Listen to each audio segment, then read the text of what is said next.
সাল্লাল্লাহু আলাইহি আল্লাহ তাআলা বলেছেন উদউ ইলা সাবিলি রাব্বিকা বিল হিকমাহ, হ্যাঁ, অর্থাৎ তুমি তোমার রবের দিকে আহ্বান করো হিকমতের দ্বারা। আবার বলেছেন উত্তম নসিহতের দ্বারা।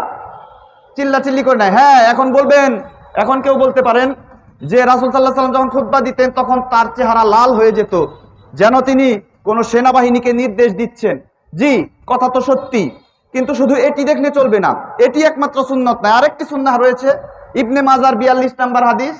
রাসূল সাল্লাল্লাহু আলাইহি ওয়াসাল্লাম বলেন, না, সাহাবী বলছেন, রাসূল সাল্লাল্লাহু আলাইহি ওয়াসাল্লাম একদিন খুতবা দিলেন, ভাষণ দিলেন, এমন ভাষণ দিলেন যে আমাদের চোখ থেকে অশ্রু পড়তে লাগলো। তারপরে রাসূল সাল্লাল্লাহু আলাইহি ওয়াসাল্লামকে জিজ্ঞাসা করা হলো, আপনি তো বিদায় গ্রহণকারীর মতো কথা বলছেন। বিদায়, তখন রাসূল সাল্লাল্লাহু আলাইহি ওয়াসাল্লামকে উপদেশ দিতে অনুরোধ করলেন সাহাবীরা। তখন রাসূল সাল্লাল্লাহু আলাইহি ওয়াসাল্লাম বললেন, আমার পরে তোমরা অনেক মতভিন্নতা দেখতে পাবে, তখন তোমরা আমার সুন্নাহ এবং খোলাফায়ে রাশিদিনের সুন্নাহ, খোলাফায়ে রাশিদিনের সুন্নাহ, হেদায়েতপ্রাপ্ত খোলাফায়ে রাশিদিনের সুন্নাহ আঁকড়ে ধরবে। ইবনে মাজাহ 42।